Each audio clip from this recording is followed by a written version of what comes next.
قوما تكيم بخلو محمد دين زادوا دي بزارعين بنوتي يروشلايم. Yahudi sedang mencoba menghidupkan kembali Baal berhala besar mereka. Mengapa mereka melakukannya?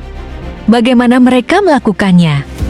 Karnaval besar yang berlangsung di Brasil tahun 2019, di mana jutaan dolar dihabiskan, adalah festival tingkat nasional. Dan tema dari festival itu adalah tentang pemujaan terhadap Setan. Terdengar sedikit aneh, karena siapakah yang menginginkan perayaan pemujaan setan ini?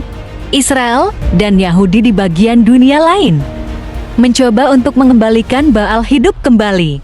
Apakah Anda tahu mengapa Yahudi mencoba menghidupkan berhala ini kembali?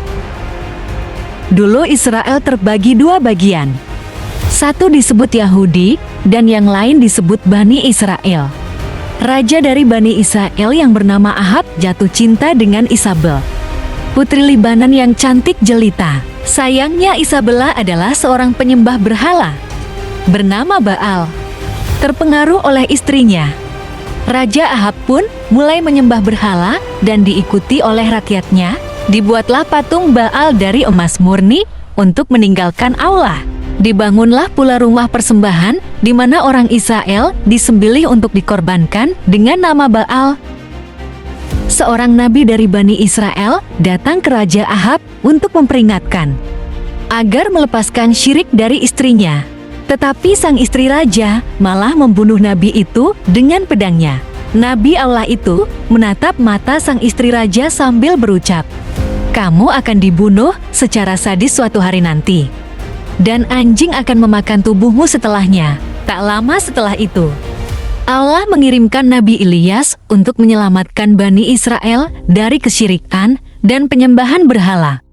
Dan peristiwa ini dinyatakan dalam Al-Quran Surah As-Saffat. Nabi Ilyas berkata kepada umatnya, "Apakah kamu tidak waspada terhadap apa yang kamu sebut Baal?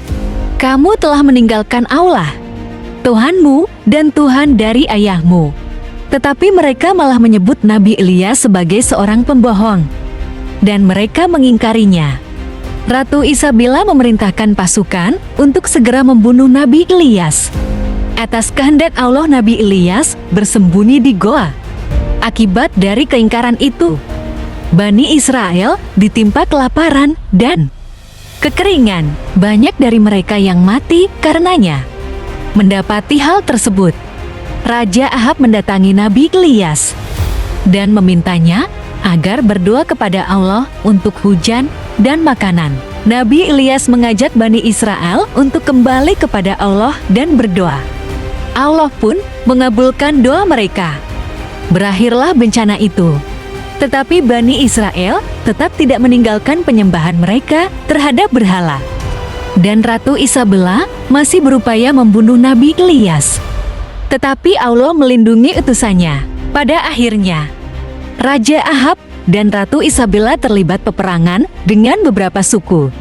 Bani Israel menyaksikan ramalan kematian raja dan ratu itu menjadi kenyataan. Raja Ahab tewas dalam perang.